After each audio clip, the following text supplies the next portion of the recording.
Mass మహారాజా రవితేజ నటించిన cinema eagle ఈ శుక్రవారం ఆడియన్స్ ముందుకు వచ్చిన సంగతి తెలిసిందే. ఫిబ్రవరి 9న గ్రాండ్గా విడుదలైన ఈ సినిమా ఉదయం నుంచి సూపర్ హిట్ రెస్పాన్స్ అందుకుంది. ఈ మాస్ యాక్షన్ కమర్షియల్ చిత్రాన్ని డైరెక్టర్ కార్తిక్ ఘట్టమనేని తెరకెక్కించిన విధానంపై ప్రశంసలు కురిపిస్తున్నారు. ఇందులో రవితేజను చూపించిన విధానం, ఆయన పాత్రకు ఇచ్చిన ఎలివేషన్స్ మైండ్ బ్లాక్ అంటూ ఆడియన్స్ రివ్యూ కూడా ఇచ్చేశారు.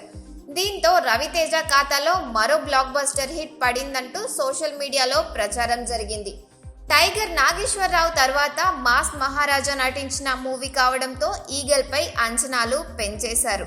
ఇక వసూళ్ల విషయానికి వస్తే విడుదలైన మొదటి రోజే ఈగల్ సినిమా దేశవ్యాప్తంగా మొత్తం 6 కోట్లు రాబట్టింది. తెలుగు రాష్ట్రాల్లో శుక్రవారం మొత్తం 37.48% ఆక్యుపెన్సీ కలిగి ఉంది. అలాగే హిందీలో ఆక్యుపెన్సీ 7.46% నమోదైంది. ఇక ఈ వీకెండ్ శని ఆదివారం 2 రోజుల్లో ఈగల్ కలెక్షన్స్ మరింతగా పెరిగే ఛాన్స్ ఉన్నట్టు తెలుస్తోంది. మాస్ థ్రిల్లర్ యాక్షన్ డ్రామాగా వచ్చిన ఈ సినిమాలో ఫైట్స్, క్లైమాక్స్ బాగున్నాయని టాక్ వినిపించింది. గతంలో సూర్య వర్సెస్ సూర్య సినిమాతో ప్రేక్షకులను మెప్పించిన డైరెక్టర్ కార్తిక్ ఇప్పుడు మరోసారి ఈగల్ సినిమాతో సక్సెస్ అయ్యాడు.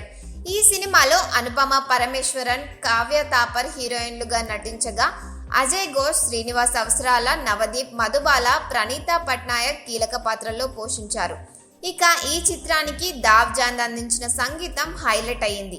నిజానికి ఈ సినిమా సంక్రాంతి పండగకి జనవరి 12న విడుదల కావాల్సింది. కానీ ఆ సమయంలో వరుసగా 4 పెద్ద చిత్రాలు విడుదల కావడం, థియేటర్లు సర్దుబాటు కాకపోవడంతో ఈగల్ సినిమా వెనక్కి తగ్గాల్సి వచ్చింది.